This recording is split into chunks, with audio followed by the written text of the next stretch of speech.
door behind them opened with a startling clunk. He turned in his seat. Jeremy did not. His brother was one cool son of a bitch.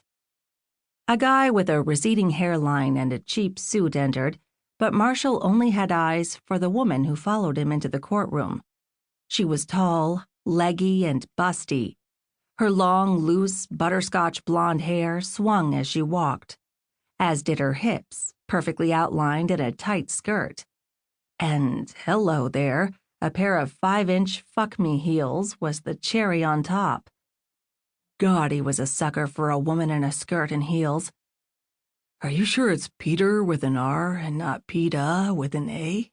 Marshall said, keeping his voice low as he turned back. Was this goddess clasping a briefcase in one hand and a sheath of papers to her chest in the other, the lawyer? And the balding guy, the vet? No wonder his brother was so fucking happy with his job. Not too many women in sexy skirts and killer heels on construction sites. Yes, I'm sure. But Jeremy turned in his chair anyway. "Whoa, mama," he whispered out the side of his mouth. "Might be his clerk. A guy with a practice above a laundromat has a clerk?" His brother didn't answer as he stood and automatically fastened the button on his jacket.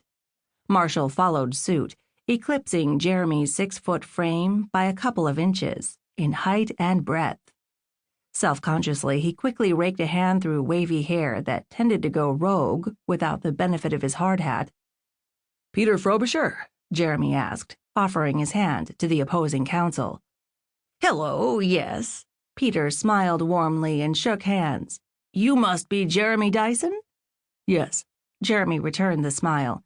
"This is my brother, Marshall Dyson, CEO of If You Build It."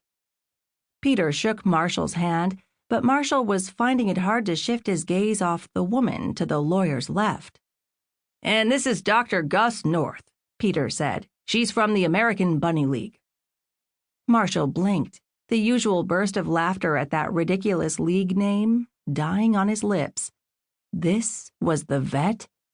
Hell, if he'd known vets looked like this, he'd have gotten that dog he'd promised himself years ago and gone all Munchausen's on its ass. The woman, Gus, what kind of a name was that for a chick, politely shook hands with Jeremy and hesitated a second before deigning to shake Marshall's. Her blue-gray gaze was as cool as the brief touch of her fingers, but she might as well have reached inside his underwear and shaken his dick, given the effect on his body. It was disconcerting to have such a strongly virile reaction to a woman, even more so when that woman was looking at him as if he was a rut in the pavement into which her stiletto had become wedged. He half expected her to wipe her palm on her skirt. Jesus, that skirt. A weird and inherently stupid impulse to ask, "What's up, Doc?" almost overtook him, but he resisted.